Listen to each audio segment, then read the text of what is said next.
Imagine living the American dream with no limitations.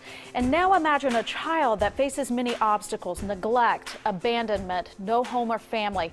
Both are very real scenarios. Stop for a second and think just for a second about how much history we've experienced in the past 50 years.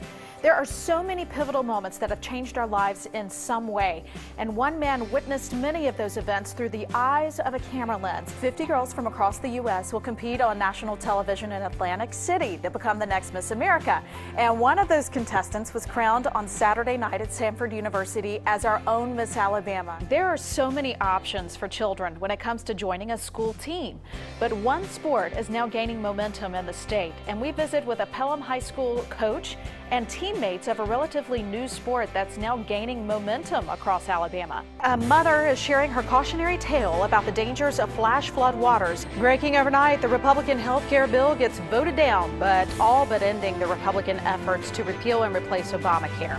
Right now, Gardendale police are searching for a man that they are calling armed and dangerous. It's another weather-aware day for the possibility of afternoon severe storms. Meanwhile, portions of Birmingham are cleaning up after severe flash flooding yesterday. Members of the newly developed organization Hunting Works for Alabama are educating the public on that impact. They took me on a skeet shoot at CMP Talladega Marksman Park to get a small taste for what over 535,000 people come to Alabama to enjoy. All right, cool.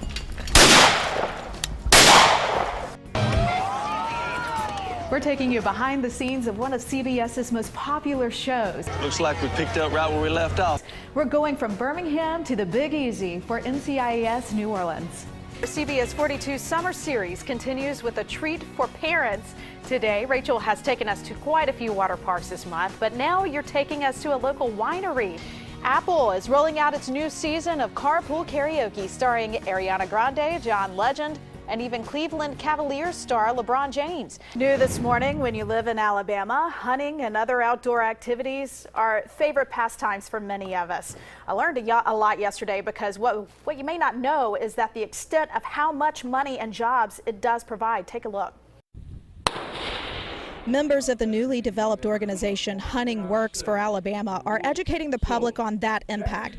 They took me on a skeet shoot at CMP Talladega Marksman Park to get a small taste for what over 535,000 people come to Alabama to enjoy. All right, cool. But taking a guess at how much money activities like this generate was a shot in the dark. Here's the breakdown for you. $400 million on hunting trips and over $150 million on equipment. All told, hunters spend $1.1 billion annually in Alabama. Hunting Works organizers say that it all goes back into conservation efforts.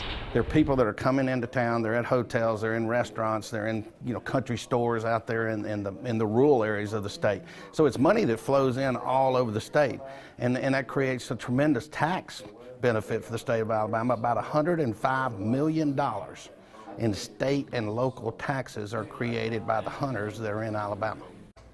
Now, when it comes to the amount of employment that hunting provides in the state, there are over 27,000 jobs that pay $613 million in salaries and wages. We turn our eyes to 1968, a spring day and a less than sunny time in the nation's history. It's the height of the civil rights movement in Memphis, Tennessee.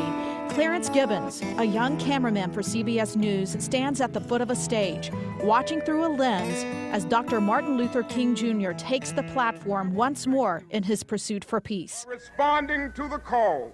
It was different from any speech he'd ever given before. We recognized that because we'd heard them all before. And most of them were, he had a dream. Well, this one was different. His speech was like, we have been to the mountaintop as a people. We as a people will go to the other side. He says, I won't be with you on the other side, except in spirit. It sounded like a man that either knew he was going to die, was either wishing he was going to die, or had a premonition you can't explain. But Gibbons was not prepared for the nightmare that came next. We followed him to the Lorraine Hotel at night. He went into a room behind the office on the ground floor. And there was a little driveway in front of that room and a solid brick wall over here. That was a secure room. He told us good night from the door, closed the door, we all left. When I say we all, NBC, CBS, ABC. A little later on into the night, radio broke out. I had the radio on, and news broke in that Martin Luther King had just been shot. It was then that the tragedy became the full focus for Gibbons and the country. When we got to the emergency room, we didn't go in the emergency room door, but we were standing right there at the door. Film camera, not video camera, the film camera, and a couple of newspaper reporters. And Andy Young walked up. He was crying and just rubbing his face, and then when he stopped, he looked at us and he did like that. Like Martin Luther King had been hit right up in here, and it just destroyed his head. And he said he's gone. That whole town broke apart that night and rioted, and it was just a bad time. Now, coming up in the next half hour, we ask Gibbons what assignment had the biggest impact on him personally. It's quite a heart-wrenching story of a first-hand encounter that you don't want to miss. Boyle, the senior, wants to go deep for Profro, who's down there. He's got it.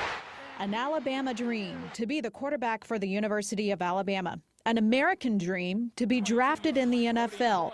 There's no question that Brodie Croyle knows about living those dreams.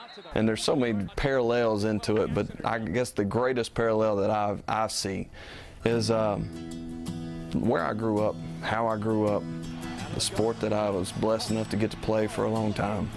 But now it's a new season for Brodie as he takes over the family dream of Big Oak Ranch. It started with his father, John, also a star football player whose dream was intercepted from the NFL to a unique vision of home and family. You know, I walked into Coach Bryant's office my senior year and I said, Coach Bryant, I'd like to get the money from pro football and start this home for children. And he looked at me and just like he always did, very simply, he said, don't play pro ball unless you're willing to marry it. Go build that ranch you've been talking about. I walked out of his office, I never looked back.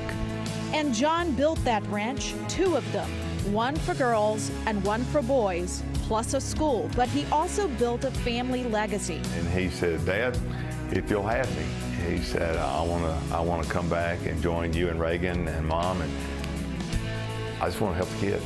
Now, 42 years later, he makes a forward pass of leadership to his son at Big Oak Ranch. That's what the commitment is.